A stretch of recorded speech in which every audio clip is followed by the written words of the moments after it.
नमस्कार, स्वागत है साहित्यिक झरोखा चैनल पर। आज हम करेंगे गैंग्रीन कहानी के महत्वपूर्ण प्रश्न।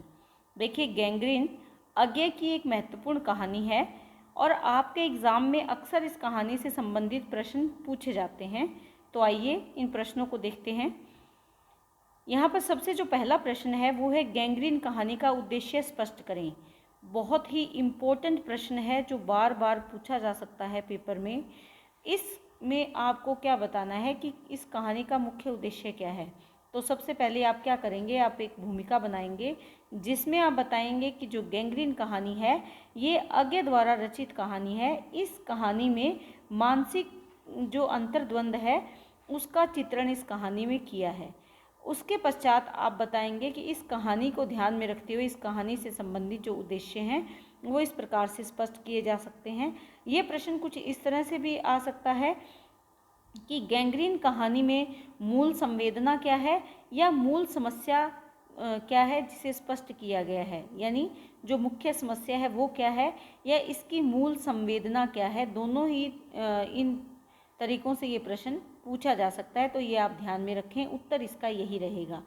इसमें देखिए, अगर हम बात करें तो सबसे पहला जो हम पॉइंट बनाएंगे वो क्या है, आपसी संबंधों में नीरसता। यानी आपसी संबंध किसके हैं, आपसी संबंधों में नीरसता। ये आप पॉइंट बनाओगे भूमिका के पश्चात। पहले भूमिका लिखोगे, उसके बाद जो पहला पॉइंट आपको स्पष्ट करना है। देखिए, आपसी संबंध चाहे मालती के हैं, महेश्वर के हैं या मालती के लेखक जो अज्ञे स्वयं हैं उनके साथ है, ये आपसी संबंध नीरसता से परिपूर्ण है।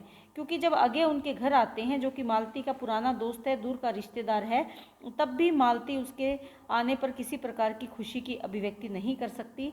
महेश्वर के साथ भी उसके जो संबंध है उनमें नीरसता है, यानी प्रेम का अभाव है, नीरसता है, आत्मीयता नहीं है उनके संबंधों में। दूसरा जो आप पॉइंट बनाओगे वो आप बना सकते हो कि सरकारी व्यवस्था पर व्यंग्य किया है। जो सरकारी व्यवस्था है वो कौन सी है। देखिए, यहाँ पर हमने देखा कि जो महेश्वर है वो एक छोटे से क्लिनिक में काम करता है। व्यवस्था पर व्यंग्य, तो जहाँ वो काम करता है वहाँ पर भी बहुत ज़्यादा सुविधा नहीं है। सरकारी क्वार्टर जो मालती और महेश्वर को मिले हुए हैं वहाँ पर भी सुविधा नहीं है, पानी नहीं आता, रास्ता अच्छा नहीं है जहाँ पर वो आसानी से आ जा सके या अपने दैनिक जीवन की जो आवश्यकताओं के लिए ज़रूरी सामान है वो खरीद कर ला सके। यानी सरकार की जो व्यवस्था है उस पर व्यंग्य किया है, कटाक्ष किया है इस कहानी के माध्यम से, किसने, लेखक ने। तीसरा अगर हम पॉइंट देखें तो वो हम देख सकते हैं जो गैंग्रीन नामक बीमारी है उसकी भयंकरता का चित्रण यहाँ पर किया है। गैंग्रीन एक ऐसा रोग है जो शरीर के जिस भाग में हो जाता है वो भाग खत्म होने लगता है, समाप्त होने लगता है और अंत में उसे काटना ही पड़ता है। अगर उसका शुरू में ठीक से इलाज ना हो पाए तो उस भाग को काट कर शरीर से अलग करके ही रोगी की जान बचाई जा सकती है। तो ये कितना भयंकर है और किस तरह से ये फैल रहा है इसका चित्रण किया है। लेकिन इसके साथ साथ लेखक ये मानता है कि वर्तमान जो समय है उसमें गैंग्रीन केवल शारीरिक बीमारी नहीं बल्कि हम मानसिक तौर पर भी गैंग्रीन जैसी बीमारी से ग्रस्त हो गए हैं, कि धीरे धीरे जो हमारा मन है वो भी गैंग्रीन से ग्रस्त होता जा रहा है, अर्थात हम भावहीन होते जा रहे हैं। हमारे जो भाव हैं, हमारी जो आकांक्षाएं हैं, इच्छाएं हैं, जो विचारधारा है वो भी गैंग्रीन से जैसे ग्रस्त हो गई है और वो समाप्त होती जा रही है। तो इसीलिए गैंग्रीन को यहाँ प्रतीक रूप में लिया है, प्रतीकात्मकता है गैंग्रीन नामक कहानी में, कि गैंग्रीन तो केवल प्रतीक रूप में है, ये केवल एक शारीरिक बीमारी ना रहकर मानसिक बीमारी बन गई है। क्योंकि हम मानसिक रूप से भी अंतर्द्वंद के शिकार हैं और जिस प्रकार गैंग्रीन शरीर को समाप्त कर देता है, खत्म कर देता है उस भाग को, उसी प्रकार हमारा जो मन मस्तिष्क है वो भी वर्तमान समय में इसी प्रकार नष्ट होता जा रहा है, समाप्त होता जा रहा है। इसके बाद चौथा जो हम पॉइंट बनाएंगे वो हम बनाएंगे कि डॉक्टरी पेशे की अमानवीयता का चित्रण। जो डॉक्टरी पेशा है वो अमानवीयता का उसमें चित्रण किया है। कैसे, क्योंकि वर्तमान समय में भी अगर आप देखें कोरोना काल चल रहा है और अनेक जगह ऐसे समाचार सुनने में आते हैं कि एक अच्छा भला इंसान था, हॉस्पिटल में एडमिट हुआ, उसके ऑर्गन्स निकाल लिए हैं, बॉडी पार्ट्स निकाल लिए हैं और घर वालों को ये बताया गया कि कोरोना से उसकी मौत हो गई है। यहाँ तक कि डेड बॉडी भी बदल कर परिजनों को दी जा रही है। यानी अमानवीयता, मानवीयता का अभाव है किसमें? डॉक्टरी पेशे में इसका चित्रण किया है। इस कहानी में भी कुछ इसी प्रकार से है कि डॉक्टरों की अनदेखी के कारण अनेक लोगों को अपनी जान से हाथ धोना पड़ रहा है। उसके बाद जो सबसे महत्वपूर्ण पॉइंट बनता है वो क्या है? पांचवा जो आप पॉइंट बनाएंगे वो है कुंठा और निराशा। ये वर्तमान समय की सबसे बड़ी समस्या है, कुंठा और निराशा। यानी कुंठा और निराशा की अभिव्यक्ति इस कहानी के पात्रों के माध्यम से हुई है। जो मालती है वो अंदर ही अंदर कुंठित है, घुट रही है। इस कहानी को हम अगर 3 भागों में बांट कर देखें तो पहले भाग में हम देखते हैं कि मालती औपचारिक रूप से लेखक का स्वागत करती है, उसमें कोई उत्साह नहीं है, कहीं पर भी वो उससे उसकी राजी खुशी नहीं पूछती, उसके परिजनों के बारे में नहीं पूछती। दूसरे भाग को अगर हम देखें तब भी जो मानसी है वो उसके अंतर्द्वंद का शिकार वो दिखाई देती है, उसकी मानसिक स्थिति का चित्रण किया गया है। वो बचपन की बातें याद करती हैं लेकिन शारीरिक जड़ता और थकान उसकी दिखाई दे रही है। कहानी के तीसरे भाग को अगर हम देखें तो महेश्वर का चित्रण किया गया है, जो कि उसकी जो दिनचर्या है जो यांत्रिक है, यानी यंत्र के समान है। निश्चित समय पर वो अपनी क्लिनिक जाता है, निश्चित समय पर वापस आता है, निश्चित समय पर खाना खाता है, वही नपी तुली 2-4 बातें करता है और फिर अपने काम पर लग जाता है। यानी वो क्या बन गया है? यंत्र, मशीन के समान उसका जीवन हो गया है। इसीलिए हम देखते हैं कि इस कहानी में पात्रों के माध्यम से वर्तमान मानव जीवन में जो कुंठा और निराशा की भाव आ गए हैं उसकी अभिव्यक्ति लेखक ने की है। और अंत में आप इसका क्या देंगे? आप इसको अंत में निष्कर्ष देकर इस प्रश्न को समाप्त करेंगे। तो इसी तरह से आपको ये प्रश्न तैयार करना है। इसके बाद दूसरा प्रश्न देखते हैं, मालती की चारित्रिक विशेषताएं। देखिए जो मालती है उसी के इर्द गिर्द ये पूरी कहानी घूमती है, क्योंकि लेखक मालती का दोस्त है, दूर का रिश्तेदार है, उसके दूर के रिश्ते में भाई लगता है और वो मालती से लगभग 3-4 सालों के बाद मिलने के लिए जाता है।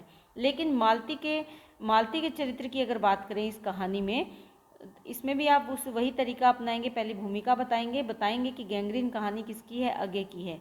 अज्ञे ने स्वयं इन चीज़ों को अनुभव किया और कहानी के माध्यम से उसको अभिव्यक्त किया है। वो मालती से मिलने के लिए जाता है, लेकिन वहाँ पर जाकर वो मालती के जिस चरित्र को देखता है वो कुछ अलग है। उसके आधार पर अगर हम इसकी विशेषताओं की बात करें तो सबसे पहले अगर देखें तो निराशा से युक्त है, यानी उसके चरित्र में क्या है? निराशा के भाव हैं, निराशा से परिपूर्ण चरित्र है वो। उसमें कहीं भी हंसी, खुशी, उत्साह जैसे भाव नहीं है। ये हमने जो अभी मैंने आपको घटनाक्रम बताया, कहानी को 3 भागों में अगर हम बांट ले, पहला भाग, दूसरा भाग और तीसरा भाग, तो हम देखते हैं कि उसमें निराशा है। दूसरा अगर देखें हम तो उसमें ममत्व का अभाव है। ममत्व क्या होता है? ममता की भावना बच्चे के प्रति। मालती और महेश्वर का बेटा है टीटी, उसके प्रति जो ममता का भाव मालती में होना चाहिए वो नहीं है, केवल औपचारिकता मात्र बनकर रह गया है उसका बच्चे के प्रति जो प्रेम का भाव है। अगर वो बच्चा गिर जाता है तब भी मालती के चेहरे पर कोई शिकन नहीं है, वो रोता है तब भी वो इसी प्रकार के भाव अभिव्यक्त करती है कि ये तो हमेशा रोता ही रहता है। तो इससे हमें क्या पता चलता है कि उसमें ममता के भाव की कमी है या अभाव है। इसके साथ साथ अगर देखें तो मालती को पढ़ने में रुचि नहीं थी। कब पढ़ने में अरुचि? कब? जब वो छोटी थी। उसके पिता ने उसको पुस्तक लाकर दी थी, किताब लाकर दी थी, लेकिन मालती ने उसे फाड़ दिया था। यानी पढ़ने में रुचि नहीं है। लेकिन वर्तमान समय में जब लेखक उससे मिलने जाता है तो वो देखता है कि मालती एक फटे कागज को भी, जिसमें शायद आम लपेट कर आए थे, उसको भी वो देख रही है, पढ़ रही है। तो इससे क्या पता चलता है कि किसी समय में मालती में जो पढ़ने में अरुचि का भाव था, अब वही भाव उसका परिवर्तित हो रहा है समय के साथ, और अब शायद उसे एहसास हो रहा है कि उसने अपनी पढ़ाई क्यों नहीं की।